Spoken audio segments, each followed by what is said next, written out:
ஆக்சுவலா ட்ரெய்லர்லயே தெரியுது ரொம்ப டிஃப்ரெண்டான ஒரு ரோல் வந்து ப்ளே பண்ணிருக்காரு. ஃபுல் ஆக்ஷன் பேஸ்டா இருக்கு. இது வரைக்கும் அவர் ஃபுல் ஆக்ஷன் பண்ண மாதிரி எங்களுக்கு ஞாபகம் இல்ல. இதுல வந்து விமல் சார் நல்ல ஒரு காமெடி அப்படிலாம் நீங்க அப்படி ஒரு விமல் நீங்க பார்க்கவே முடியாது. அவர் நடையில அவர் அந்த டிராவல்ல நீங்க வந்து வெற்றின்னு ஒரு கேரக்டராகவே டிராவல் பண்ணியிருப்பாரு. ரொம்ப இன்ட்ரெஸ்டா இருக்கும் அவர் நடிப்பு. எல்லாமே உங்களுக்கு புதுசா ஆடியன்ஸுக்கு இன்னொரு விமலை பார்க்கலாம். ஓகே, அவர் ஆக்சுவலா ஃபர்ஸ்ட் கதையை கேட்டோனே வந்து ஏதாவது ஃபீட்பேக் கொடுத்தாரா, ஏதாவது சேஞ்சஸ்லாம் சொன்னாரா? ஏன்னா ஒரு டிஃப்ரெண்டான ரோல் வந்து ப்ளே பண்ணிருக்காரு. கதை கேட்டுட்டு அவர் சில டவுட் இருக்குங்க, அது கேட்டாரு. மற்றபடி ஓகேன்னா அங்கே வந்துலாம் அவர் எதுவுமே கிடையாது. ஆனா ஒரு விஷயத்த கேட்டானே இப்படி பண்ணிக்கலாமா, டைரக்டருக்கு ரொம்ப எல்லாம் ஓகே புரிஞ்சுக்கிட்டு நடிக்கிற ஒரு நடிகர். டைரக்டர்ஸ் ஹீரோ அவரு. ஆமா, நம்ம ஒரு விஷயம் இல்ல இது வேணும்ட்டோம்னா ஓகே உங்களுக்கு பிடிச்சிருக்கல, உங்க கதை தானே அப்படிங்கிற விட்டு கொடுக்கறது, இதுதான் வேணுங்கிறத அடம் பிடிக்கிற ஹீரோ கிடையாது. கதைக்கு என்ன தேவையோ அவர் சொல்லுவாரு.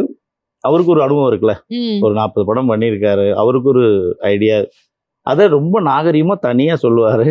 இல்லைன்னா புரிஞ்சுக்குவாரு, அவங்க என்ன சொன்னாலும் கேட்பாரு. சோ விமல் வந்து இதுலயும் அந்த மாடுபிடி வீரரா வந்து பண்ணிருக்காரா சார்? இல்ல இதுல வந்து அவர் மாடு பிடி வீரர் இல்ல, மாடு வளர்க்குறவர். Okay okay. மாடு ட்ரெயினர் இருக்காங்க. அந்த மாட்டை ட்ரெயின் பண்றது பெரிய வேலை. நீங்க அப்படி இருக்கிறவங்க எல்லாம் பாத்தீங்கன்னா மாட்டோடய பேசுவாங்க. இப்படிதான் நிக்கணும், இப்படி பார்க்கணும், இப்படி பண்ணணுங்கிறது அவர் ட்ரெயினரா இருப்பாரு.